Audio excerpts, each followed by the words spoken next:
Hey there, and welcome to the Hot Slice Podcast. I am your host, Denise Greer, executive editor here at Pizza Today, and I'm rocking solo just for this intro because we're continuing our Pizza and Pasta Northeast interviews straight from the show floor. So I just wanted to pop on real quick and say, hey, we're glad you tuned in this week. A couple of little housekeeping things from us is Pizza Expo 2024 is our 40th anniversary. If you have memories or memorabilia and photos of maybe your first Pizza Expo or your favorite moment at Pizza Expo, we want to hear about it. So you can email me at dgreer@pizzatoday.com. And I'd love to see those memories and hear those stories. So send those over to me. The other thing is we are still taking questionnaires for our 2024 Pizzeria to Watch list. So if you want to be considered for that list, please get that in as soon as you can, because we're definitely down to the home stretch on taking the questionnaires for that. Okay, now let's jump right into the Pizza and Pasta Northeast interviews. So first up, we're going to have Melissa Rickman from Holy Stromboli in Fort Lupton, Colorado. And this is straight from her doing her keynote. We grabbed her on the show floor, and so she was really excited. So I'd like to hear from her. Second up, we have Othoniel Cruz, and he's from Amici in Bayamon, Puerto Rico, and we love that he's come to Pizza and Pasta Northeast to just to learn. He and his partners have a great concept. They are just reservations only, and they're just killing it down there. And then we also have Pasquale DiDiana, and he's from Bacci Pizzeria in Chicago, Illinois. So we catch up with him. We've talked to Pasquale several times, so it's just nice to catch up with him. We also have Andrew Scudera from Goodfellas there in Staten Island, New York. So we get some interesting perspectives from Andrew that you don't want to miss. Okay, so that's who we're talking to. So let's just jump right into those interviews. Performance Food Service is proud to deliver high-quality products, innovative technology, and custom operational solutions to restaurants of all sizes across the country. The flagship division of Performance Food Group, with deep roots in the restaurant industry, Performance Food Service has been the exclusive distributor of the Roma family of brands for more than 65 years. This signature relationship has allowed Performance Food Service to become a leader in the pizza and Italian segment of food service nationwide. With extraordinary pizza cheese comes extraordinary rewards. Only Baccio Exceptional Italian Pizza Cheese offers the Gold Club Rewards program with monthly cash back on every cheese purchase. Members also receive funds twice a year to use in their exclusive marketing store. It's their way of saying grazie to customers. Schedule a demonstration at bacciocheese.com/hotslice and discover how rewarding Baccio Exceptional Italian Pizza Cheese can be. Pizza is your legacy. Build it with Baccio. Looking to grow your pizzeria or restaurant? Then you'll want to try the power of a cloud-based POS system. With Hunger Rush, you'll get everything you need. This fully integrated restaurant management system allows you to easily streamline operations, accelerate the delivery process, and grow your business through Hunger Rush 360 marketing. And it's so easy to use. Want AI-powered text ordering? It's built in. Need to track orders? No problem. Schedule a personalized demo at hungerrush.com today. Hey, guess what? We're here with our keynote speaker, Melissa Rickman. So, all right, you just gave your keynote address.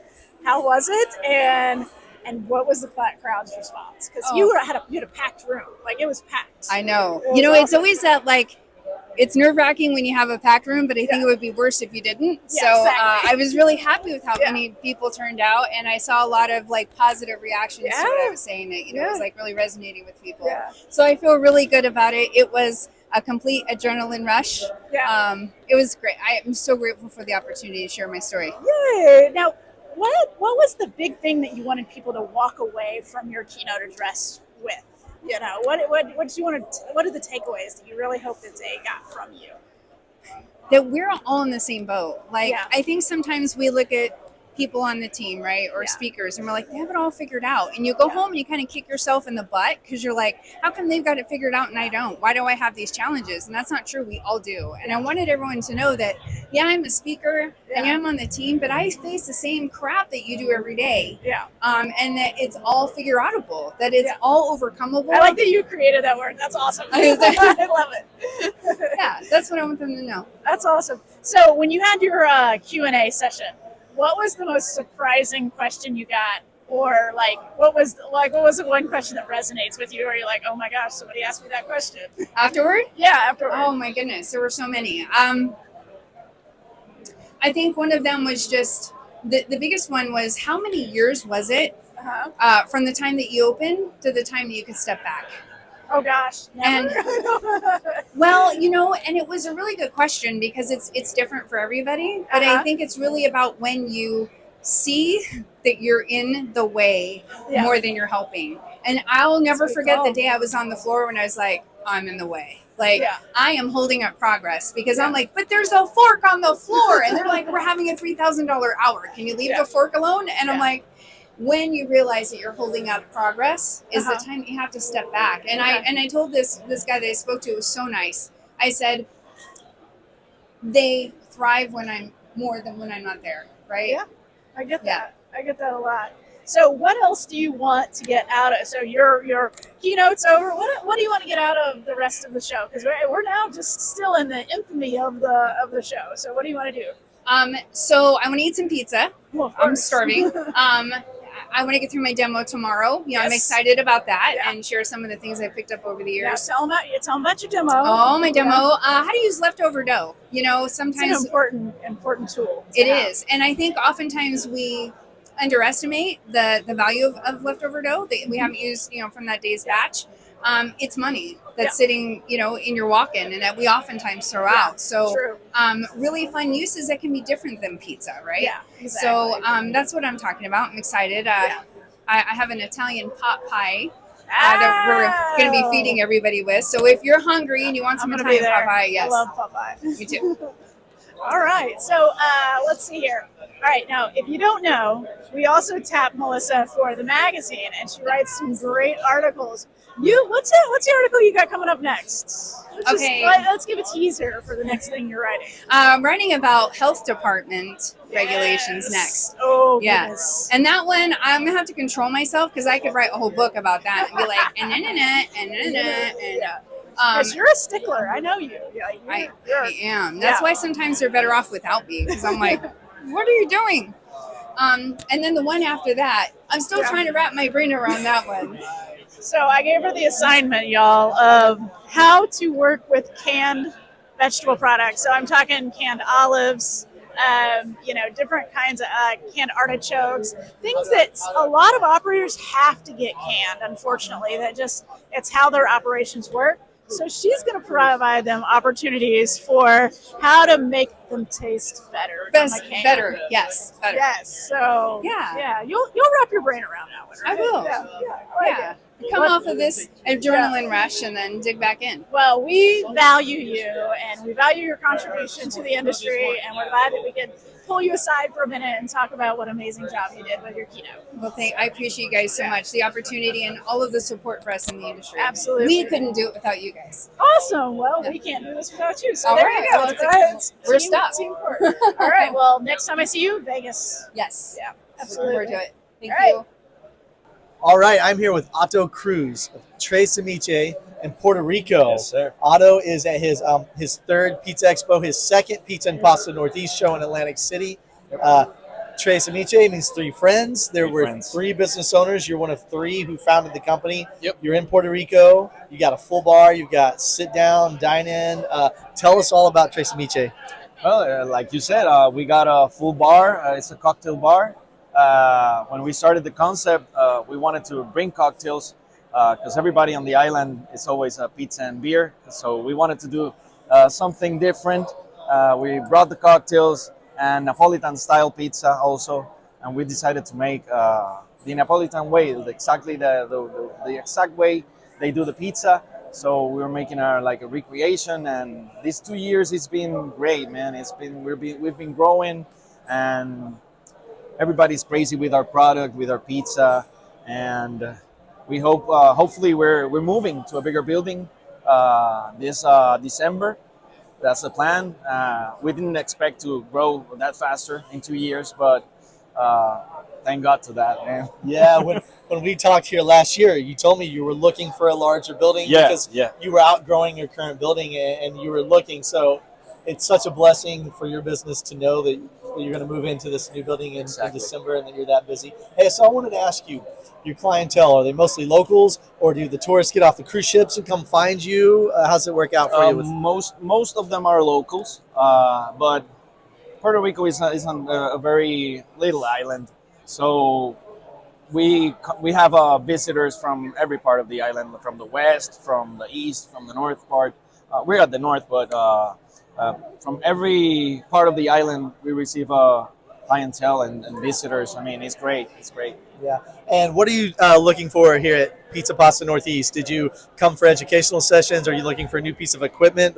What exactly is your game plan here at the show? Yeah, we're looking to improve our pizza, improve our product, and have more equipment to work easier.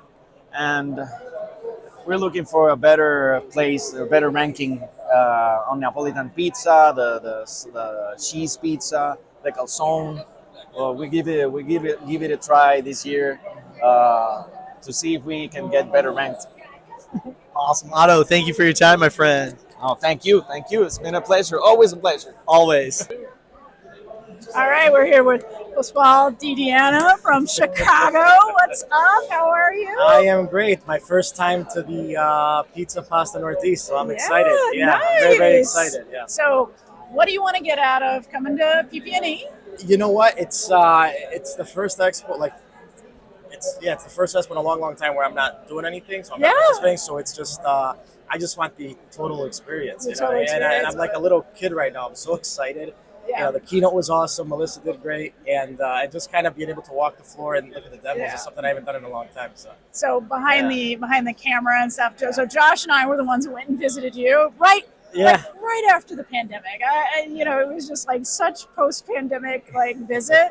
And the one thing I remember is that jumbo pizza slice. The jumbo pizza slice, yeah. Yeah, I remember that, and I remember you talking about how insanely the sell of that pie, of that slice is. Can you talk about your jumbo slice? Yeah, well, so we're known in the Chicagoland area. We make a 30-inch pizza cut in eight. So it's probably, it's a 15-inch long slice of pizza. It's huge. That's pretty, it just catches your eye. And then, over the years, we've developed the product to be able, it didn't start off as a 30-inch. So we started off as a 20-inch. Yeah.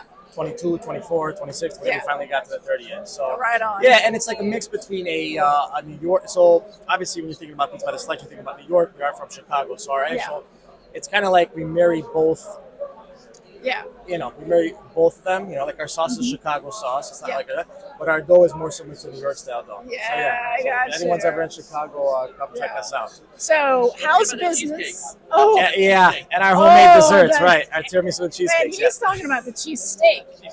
Cheese steak. No, the Italian beef. So, Italian beef. So I flew into Philly, and I never had a cheesesteak before. So this is my whole thing. I flew in yesterday. I had to go to Philly because I've been, teaching this Italian beef, doing demos now, and I had to go see what everybody was raving about. And I have to say, the Italian beef's a lot better. Sorry, Philly. It really is. And we listen, got it on record. Yeah, now. You can put it on record.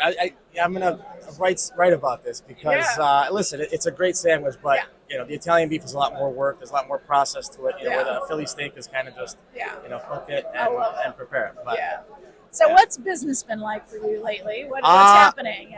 So it's on the heel. Well, now we put the pandemic behind us, right? So then it's like, okay, so let's try to figure out where we at, because even after the pandemic, everything we opened, I really didn't trust anything. So you kind of when you're looking year over year, at least when I am, and you're looking at trends and you're looking at everything, it's kind of okay, well, everything's pretty consistent over 10 years. And then what happens is, the once in a lifetime pandemic, right? Yeah. So that kind of changes everything, for some for better, for some for worse. And then now that's done, and now for me, it's kind of like, okay, well, let's restart, because I'm not, my trends, our business is completely different than it was before. So I think we're finally at a pace where I feel comfortable projecting again, which is nice. I think the business, everyone's business has completely changed because the consumer has changed, and like every like evolution, we have to adapt and survive and evolve. So yeah, I would say business is different, and it's not necessarily a bad thing, but it's adjusting to the consumer because the consumer consumes differently now. Absolutely. Yeah. And how are you on an employee front? Employee front's a lot stronger now. Good. So yeah, I feel confident about that. I feel like it's not as hard to find to get applicants, because the problem with the pandemic and before the pandemic was you weren't even getting applicants. So so now it just goes back to as long as there's applicants and there's people eager to work, and now you're going to have to train them. But it's really hard to find the good people, because the good people hang on to. I got you. I got you. So what's something you're, we're coming up on the end of the year. It's October now, y'all. It's Fourth October. Quarter, yeah. Crazy. So what are you looking forward to as you move into 2024? Oh, wow. Saying 2024. It's crazy. I can't believe it's 2024. Yeah. So right now, this last quarter, I usually tend to analyze the whole year and the fourth quarter of the previous year and really plan 2024. So just kind of looking at trends. I think we spoke about this in Chicago as well. Simplifying my business. I think as a restaurateur, we're creative people. We like to expand our menu, expand everything. So now I think it's just really taking a look at the things that we do very, very good, focusing on that, and not bringing on too many things. Yeah. Okay. Perfect. All right. Well, this is amazing. Thank you so much for stopping to talk to us. Thank we you. Appreciate it. Thank you. Andrew, what's new at Goodfellas Pizzeria? Well, we actually just moved our location of 30 years to a brand new building, so everything's kind of new.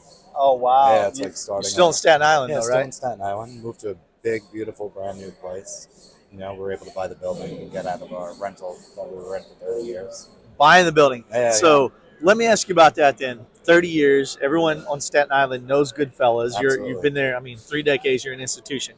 Yeah. Everyone knows where you're located. Everyone's accustomed to taking their family there. You literally see people grow up there, right? Absolutely. Generations. Now you move to a new location. Yeah. How do you get the word out to people? Hey, you can't find us where you used to find us. How do you let people know? Every method possible.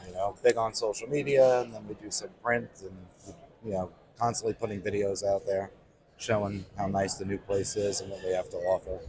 And it's just a nonstop marketing campaign to keep educating people. We've been there about a year. Okay. And we still have customers that are showing up at the old location and then finding their way down to the new one. So it's just a nonstop, keep getting the word out kind of thing.